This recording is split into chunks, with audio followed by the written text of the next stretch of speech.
গত কয়েকদিনের টানা বৃষ্টিতে চুয়াডাঙ্গা শহরের বেশিরভাগ সড়কেরই এখন বেহাল দশা। সড়কে খানাখন্দ থাকায় ভোগান্তি বেড়েছে সাধারণ মানুষের চলাচলে, যানবাহন চলাচলেও ঘটছে দুর্ঘটনা। বিস্তারিত জানাতে শহরের কবরী রোড থেকে যুক্ত হচ্ছেন অনিক চক্রবর্তী।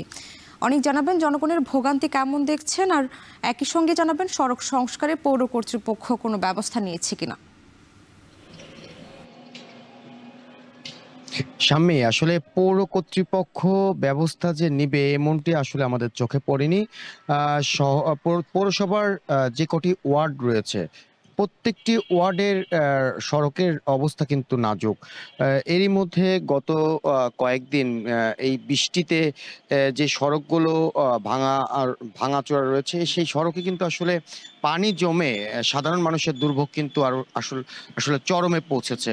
এই সড়কগুলো বেশ কয়েকদিন যাবতই আসলে বৃষ্টির পানি জমাট বাঁধার পরেও পৌর কর্তৃপক্ষ কিন্তু আসলে কোনো প্রকার ব্যবস্থা নিচ্ছে না। বিশেষ করে সামনে একটা বিষয় জানিয়ে রাখি যে টানা এই কয়েকদিনের বৃষ্টিতে কিন্তু ড্রেনেজ যে ব্যবস্থা সেটি কিন্তু এক এক প্রকার আসলে খুবই খারাপ।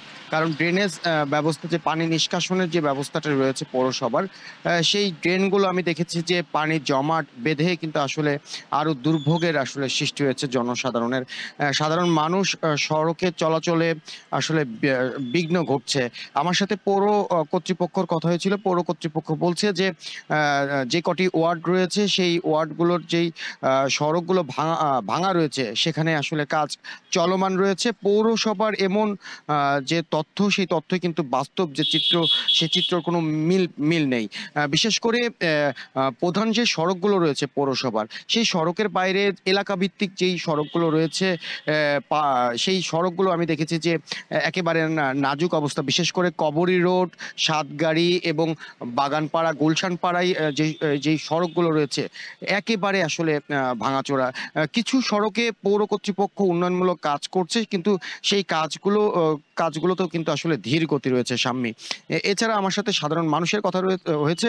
সাধারণ মানুষ কিন্তু বলছে যে এই বৃষ্টির মধ্যে লোক দেখানো আসলে কাজ করে পৌর কর্তৃপক্ষ। এই কাজগুলো বৃষ্টির সময়তেই আসলে করা হয় কেন? বৃষ্টির যখন থেমে যায়, অর্থাৎ শুকনো মৌসুমে কিন্তু আসলে পৌর কর্তৃপক্ষ কোনো কাজ করে না। একটা বিষয় জানিয়ে রাখি সামনে, যে চুয়াডাঙ্গা পৌরসভায় কিন্তু প্রায় 14 থেকে 15 লক্ষ মানুষের বসবাস। এই এই ছোট্ট এই পৌরসভায় যে সড়কগুলো রয়েছে প্রত্যেকটি সড়কের কিন্তু নাজুক একটা অবস্থা। সামনে আমার কাছে চুয়াডাঙ্গা থেকে এই ছিল সবশেষ পৌরসভা এবং সড়কের বেহাল দশা নিয়ে। চুয়াডাঙ্গা থেকে সড়কের বেহাল দশার খবর জানাচ্ছিলেন সহকর্মী অনিক চক্রবর্তী।